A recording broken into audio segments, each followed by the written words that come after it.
Alléluia, alléluia, nous sommes dans la joie ce matin d'aborder la 8e partie de notre série Foi et obéissance et surtout aussi la joie de faire la dernière classe du mois d'août. De la semaine prochaine, nous commencerons le mois de septembre. Certainement, nous allons un peu continuer avec le même thème, mais comme je l'avais annoncé, on aura un autre enseignement sur le mystère de blessure de Jésus. Ça sera au mois de septembre par la grâce de Dieu. Ce matin, nous voulons continuer dans la même lancée. Mais aujourd'hui, je parlerai essentiellement de ce que j'ai appelé les avantages de l'obéissance. On va lire deux passages. D'abord, notre premier passage, c'est dans le livre d'Ésaïe. Nous l'avons lu lors de la dernière classe. Je lirai cela dans la Bible, la version de la Bible juive complète. C'est dans Ésaïe chapitre 1, verset 19 à 20. La Bible nous dit, si vous êtes bien disposés et obéissants, vous mangerez les bonnes choses du pays. Mais si vous refusez et que vous êtes rebelles, vous serez dévorés par l'épée. Là, c'était le texte avec lequel nous avons introduit cette série d'enseignements. Je voudrais vous rappeler 5 vérités que nous avons abordées lors de la dernière classe. La première chose, l'obéissance et la foi sont complètes dans l'accomplissement de notre salut. L'obéissance et la foi sont complémentaires. Elles se complètent dans l'accomplissement de notre salut. La deuxième chose, la foi se manifeste dans l'obéissance. Donc la véritable foi se manifeste dans l'obéissance. Troisième point, on ne peut pas prétendre obéir à Dieu si on n'a pas de foi. Donc, si je dis j'obéis à Dieu, cela signifie automatiquement que je crois en lui. Je crois dans ce qu'il dit. Et la quatrième chose que j'aimerais qu'on retienne ce matin, l'obéissance qui compte est celle qui a pour le point de départ le Seigneur. En d'autres termes, les gens qui n'ont pas Jésus comme étant leur Seigneur et Sauveur personnel ne sont pas obéissants. Donc, il est quasiment impossible d'obéir à Dieu si on ne s'est pas encore réconcilié avec le Seigneur. Vous voyez, ce sont des choses qui se complètent. Mais ce matin, nous allons aborder un aspect pratique, l'obéissance ou les avantages de l'obéissance. On va lire un texte que nous connaissons dans le livre de Genèse au chapitre 22, à partir du verset 15 jusqu'au verset 18. Je vais lire lentement. L'ange de l'Éternel appela une seconde fois Abraham des cieux et dit, je le jure par moi-même, parole de l'Éternel, parce que tu as fait cela et que tu n'as pas refusé ton fils, ton unique, je te bénirai et je multiplierai ta postérité comme les étoiles du ciel et comme le sable qui est sur les bords de la mer. Et ta postérité possédera la porte de ses ennemis. Le verset 18. Toutes les nations de la terre seront bénies en ta postérité parce que tu as obéi à ma voix. Je reprends le verset 18. Toutes les nations de la terre seront bénis en ta postérité parce que tu as obéi à ma voix. Nous connaissons le contexte de ce texte. C'est lors du sacrifice d'Isaac. Dieu appelle Abraham de lui offrir son fils. Et n'oublions pas qu'Abraham va avoir ce fils dans sa vieillesse. Il a attendu ce fils pendant 25 ans. Ce serait très facile pour Abraham si Dieu n'avait pas donné de précision. Il dit, offre-moi ton fils, ton unique fils, le fils que tu aimes. Ça, c'est moi qui l'ai dit. Si Dieu n'avait pas donné de précision à Abraham, Abraham allait offrir Ismaël, le fils qu'il avait eu avec Agar. Mais Dieu lui dit, le fils que tu aimes. Et quel était le fils qu'il aime? C'était Isaac. Abraham n'a pas hésité un seul instant. Abraham a pris Isaac, il n'a même pas avisé Sarah, sa femme. Ils sont montés à Morija, au mont Morija pour offrir Isaac. Et quand il veut l'offrir, qu'est-ce qui va se passer? Il faut regarder le cœur. Quand il va l'offrir, qu'est-ce qui va se passer? L'ange lui dit, n'offre pas. Et c'est là où il y a toutes ces déclarations.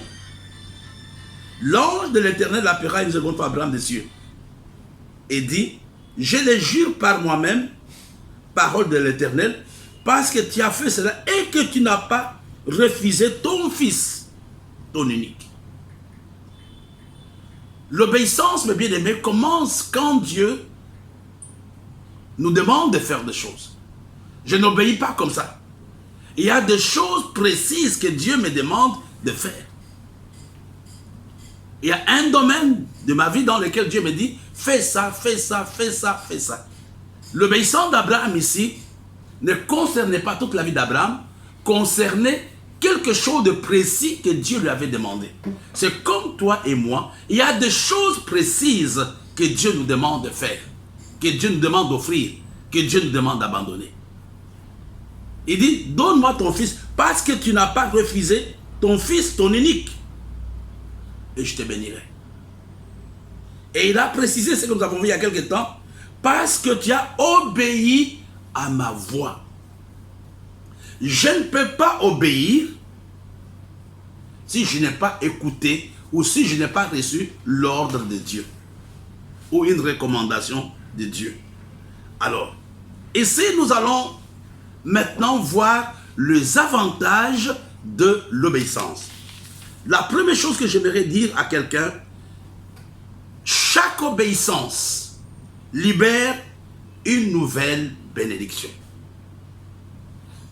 Quand tu obéis à Dieu, tu entres dans ce que j'appelle la saison de la bénédiction.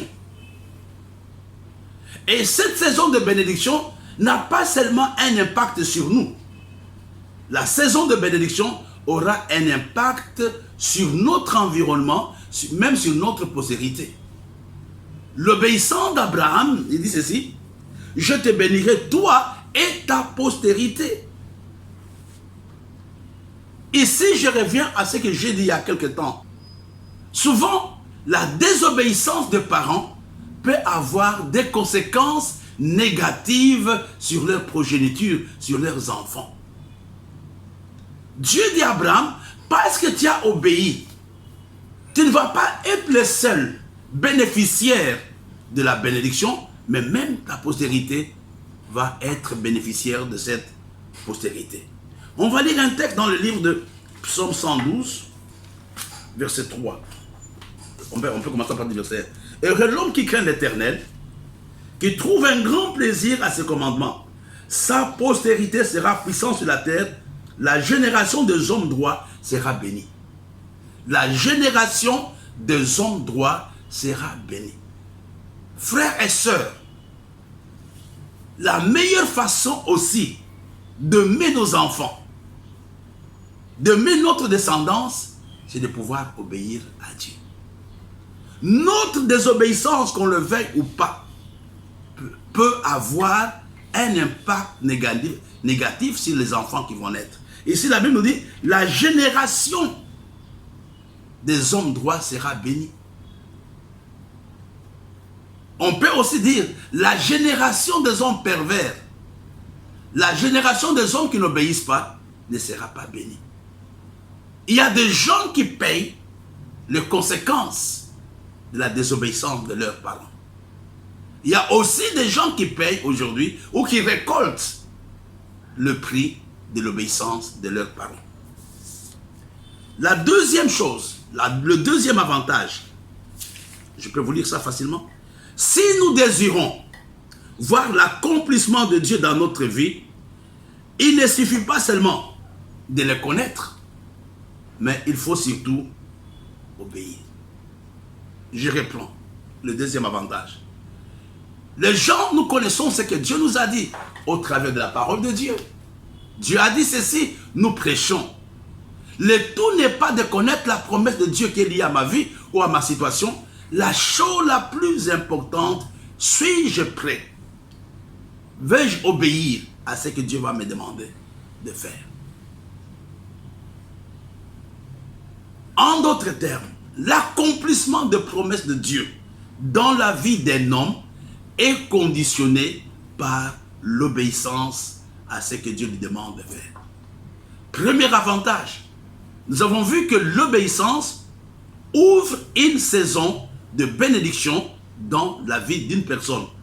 Et cette bénédiction aura un impact sur sa postérité, aura un impact sur sa descendance. La meilleure façon de garantir, de sécuriser l'avenir de nos enfants, c'est de pouvoir obéir. Regardez, quand on parle, on dit le Dieu d'Abraham, le Dieu d'Isaac et le Dieu de Jacob.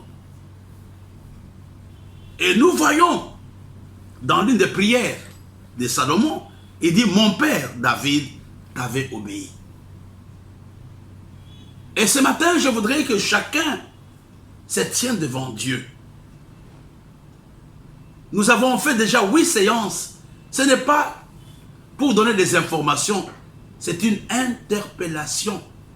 Lors de la dernière séance, je vous ai montré qu'il y a des ennemis qui combattent notre obéissance. Il y a des ennemis, il y a des forteresses, il y a des puissances. Tu connais la vérité, mais tu refuses. L'indécision, la peur, le doute. La deuxième chose, notre obéissance libère la sagesse pour construire une œuvre durable. Un homme qui veut construire quelque chose de dur, de durable plutôt, quelque chose qui peut durer dans le temps, est un homme qui doit obéir. Je vais vous donner un exemple facile.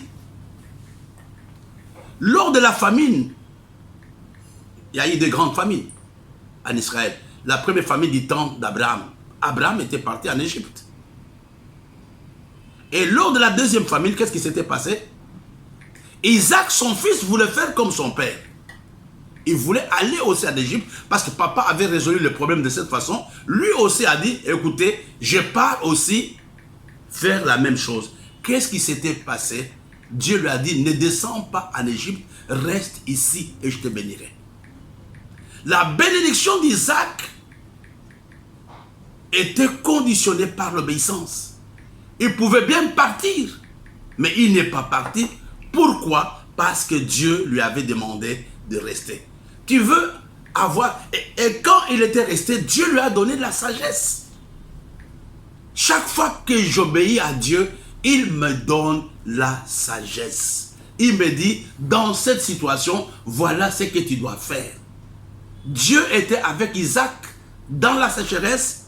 Dieu était avec Isaac quand il a commencé à creuser le puits.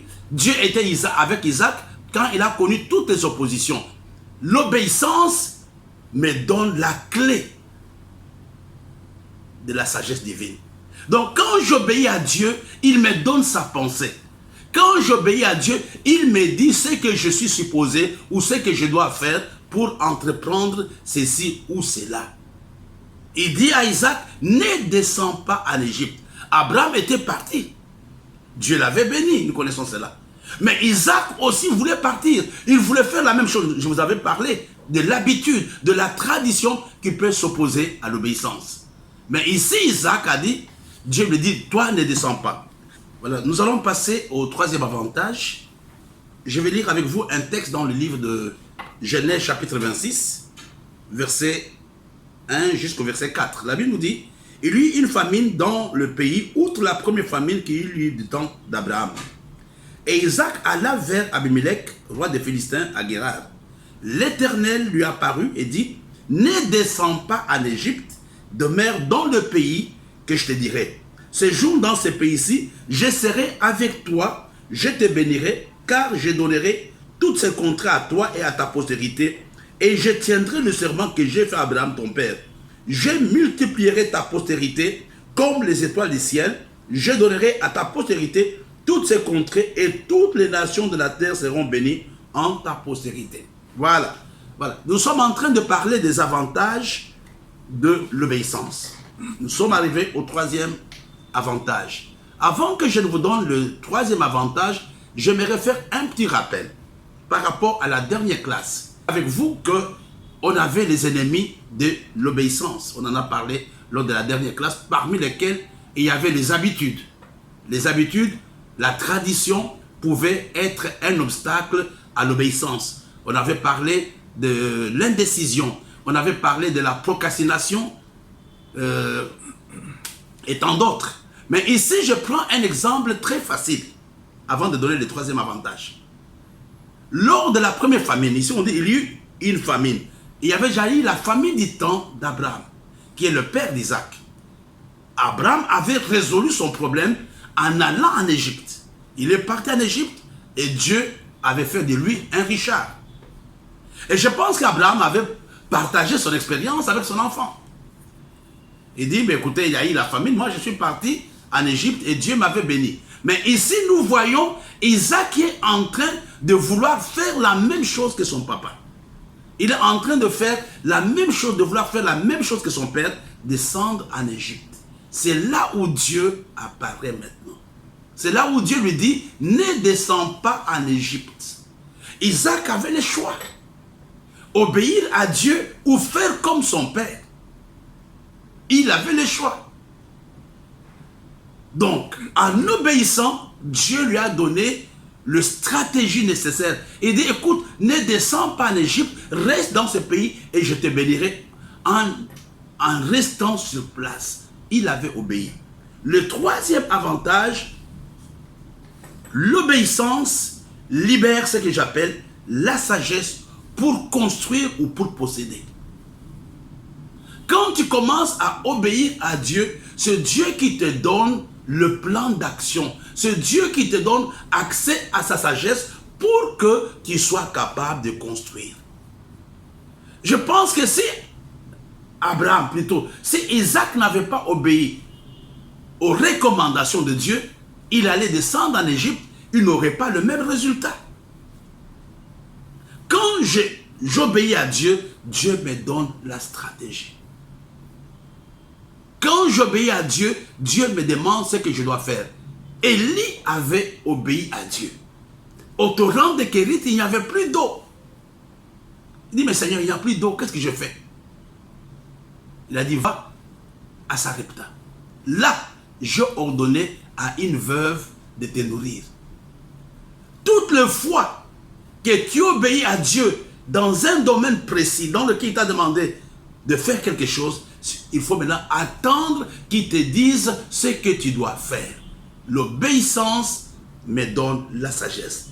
Et la quatrième chose, notre obéissance constitue un modèle que les générations futures doivent suivre. Regardez, nous venons de le voir tout à l'heure. Si tu veux voir ce que tes enfants vont devenir demain, regarde ce que tu fais aujourd'hui. Si tu veux que tes enfants puissent avoir une vie droite, toi apprends à obéir à Dieu aujourd'hui. Regardons Genèse chapitre 26, verset 12. Isaac s'aima dans ce pays, il recueillit cette année les centuples car l'Éternel le bénit. Pourquoi? Il avait obéi. Il avait obéi et Dieu l'a béni. Et la bénédiction d'Isaac va bénir les Jacob et les autres. Chaque obéissance est un modèle que nous laissons pour les générations qui vont nous suivre. Alors, nous allons voir le dernier point. Qu'est-ce que l'obéissance fait? L'obéissance me libère de mon passé. Donc, si tu veux aujourd'hui avoir une nouvelle expérience avec Dieu, il faut être prêt à obéir à ce que Dieu te demande de faire aujourd'hui. Je prends l'exemple d'Isaac. En obéissant à Dieu, qu'est-ce qui s'était passé? Le passé qui disait que pour être béni, il fallait aller en Égypte, était tombé ce jour-là. L'obéissance me libère de mon passé et l'obéissance m'introduit dans une nouvelle saison de bénédiction. Voilà, frères et sœurs, les avantages. Aujourd'hui, ça a été une introduction. Mais la fois prochaine, nous allons entrer en profondeur avec beaucoup d'exemples par rapport aux avantages que nous pouvons avoir quand nous obéissons. J'en avais déjà parlé. L'eau était changée en vin parce que les disciples avaient obéi à Jésus. L'âne était entré à Jérusalem parce que les disciples avaient obéi à Jésus. Il y a énormément, beaucoup d'exemples que nous pouvons donner. Que Dieu vous bénisse. Amen. You fill my heart with so much peace and joy.